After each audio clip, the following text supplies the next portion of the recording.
Muy buenas a todos y a todas. ¿De qué vamos a hablar hoy? Pues veréis, en clase estamos viendo cómo hacer y elaborar una programación de una unidad de trabajo o unidad didáctica.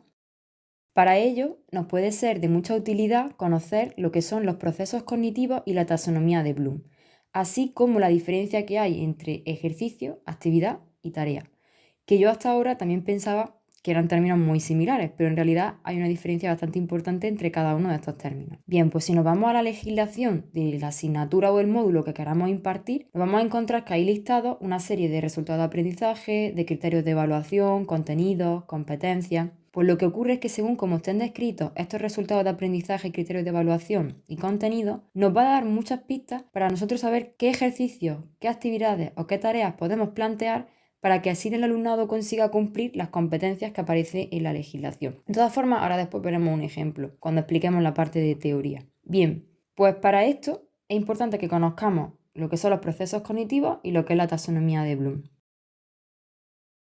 Los procesos cognitivos son las operaciones mentales que realiza el cerebro para procesar la información que nos llega a través de los sentidos. Entre otras cosas, pues estos procesos cognitivos nos van a permitir aprender. De manera esquemática, nosotros tenemos que a través de los sentidos nos llega muchísima información, pero esa información, tal cual llega de los sentidos, no nos sirve. El cerebro la tiene que procesar. De manera que el cerebro pues, analiza toda esta información que nos llega a través de los sentidos, la interpreta y al final se puede producir el aprendizaje. Bien, pues los procesos cognitivos pueden ser de diferentes tipos. De nivel inferior, como puede ser conocer, memorizar, entender. De nivel medio, como puede ser aplicar o analizar, y de nivel superior, como puede ser evaluar y crear. Lo que ocurre es que los procesos cognitivos de nivel inferior se asocian con aprendizajes fugaces, mientras que los procesos cognitivos de nivel superior se asocian con aprendizajes profundos. Entonces, según lo que nosotros queramos conseguir y lo que aparezca en la legislación, nosotros en el aula plantearemos o bien un ejercicio, o bien una actividad, o bien una tarea. ¿Un ejercicio qué es? Pues un ejercicio es una acción descontextualizada, esto quiere decir que no hace referencia en ningún momento a la vida diaria del alumnado y cuyo objetivo es adquirir un conocimiento o una habilidad sencilla, generalmente mecánica, como puede ser, por ejemplo, sumar y restar. De manera que los ejercicios involucran procesos cognitivos inferiores, es decir, que se asocian con aprendizajes fugaces. Otros ejemplos de un ejercicio pues, podría ser, por ejemplo, definir un concepto. Una actividad es una acción o un conjunto de acciones contextualizadas, es decir, que ya están referidas a la vida diaria del alumno, por lo tanto entra en juego la motivación, y en esta acción o el conjunto de acciones aplicamos un proceso mental sencillo. Por tanto, ya estamos hablando de procesos cognitivos de nivel medio, de un aprendizaje un poco profundo. Un ejemplo de una actividad pues, podría ser un problema matemático. Por último, tenemos las tareas. Las tareas es la puesta en práctica de las competencias para obtener un producto contextualizado. En las tareas metemos ya las competencias.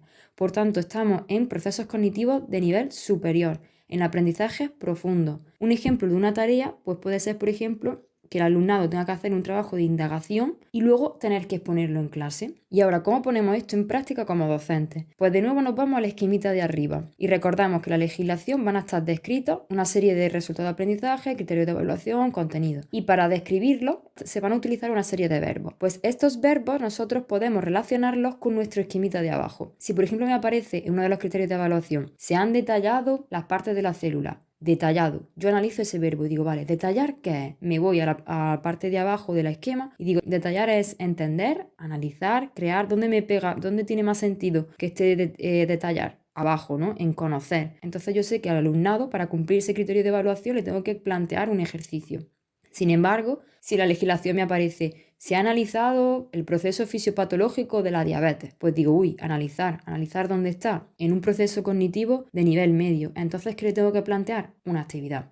Pues volviendo a la taxonomía de Bloom, ¿qué es esto en concreto? Pues es el lenguaje para entender el aprendizaje. Nos va a permitir asociar los diferentes procesos cognitivos con los diferentes tipos de aprendizaje. Para todo esto nos puede ser muy útil esta tabla. Os dejo abajo en la cajita de descripción el link a la página web donde yo la he podido descargar. Si miramos en detenimiento la tabla, podemos ver que a la izquierda aparece escrito procesos cognitivos de orden inferior y a la derecha procesos cognitivos de orden superior. Si recordamos, los procesos cognitivos de orden inferior incluían, entre otros, recordar, comprender y aplicar, mientras que los procesos cognitivos de orden superior podían incluir analizar, evaluar o crear.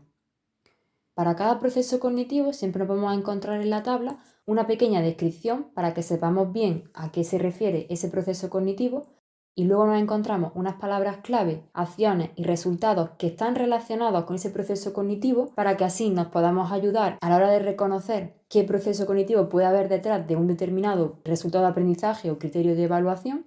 Y por último, un apartado de preguntas que nos puede ayudar a nosotros como docentes a la hora de plantear ejercicios, actividades o tareas relacionadas con el proceso cognitivo.